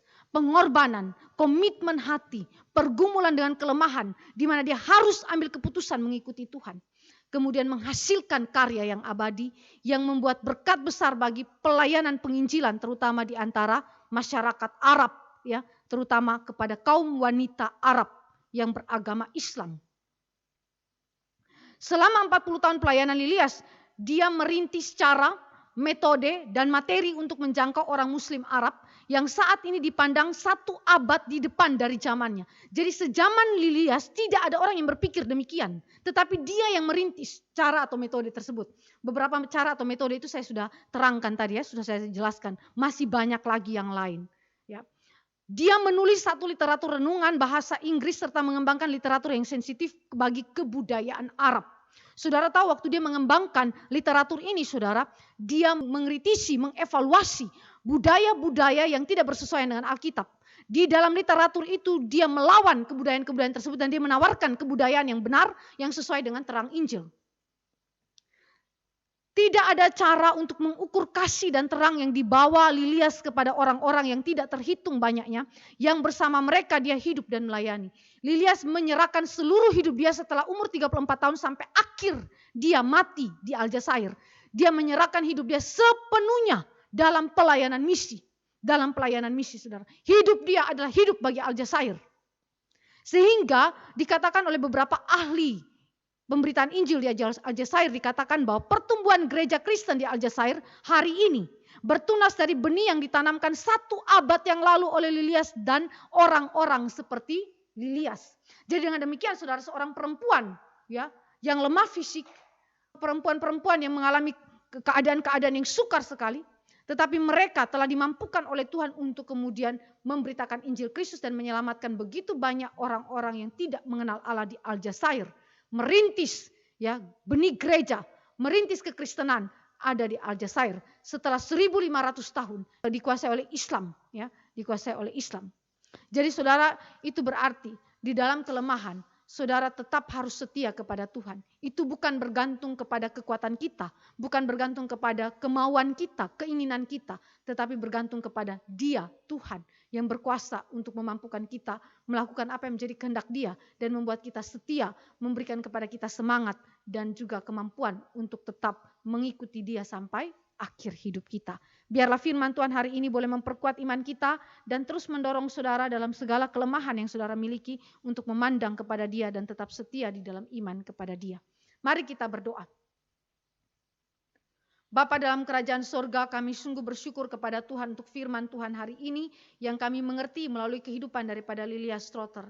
Kami sungguh bersyukur karena dia adalah seorang yang telah Tuhan pakai, yang tidak mempedulikan harta kekayaan, yang tidak mempedulikan prospek hidup yang gemilang, yang tidak mempedulikan kesehatannya sendiri bahkan, untuk kemudian menyerahkan dirinya bagi hormat kemuliaan nama Tuhan di dalam pemberitaan Injil, dan memenangkan begitu banyak orang, mulai dari kaum marginal sampai dengan orang-orang yang tidak pernah mengenal Injil, yang dikuasai oleh budaya dan agama yang tidak berkenan kepada Tuhan. Kami sungguh bersyukur kepada Tuhan, dan biarlah Engkau yang telah memberikan kekuatan kepada Lilia Strotter juga memberikan kekuatan kepada kami sebagai umat kepunyaan Tuhan hari ini untuk dengan berani dan dengan setia menjalani kehendak Allah sampai akhir hidup kami. Terima kasih Bapa di surga, dalam nama Yesus Kristus Tuhan kami berdoa dan menaikkan syukur. Amin.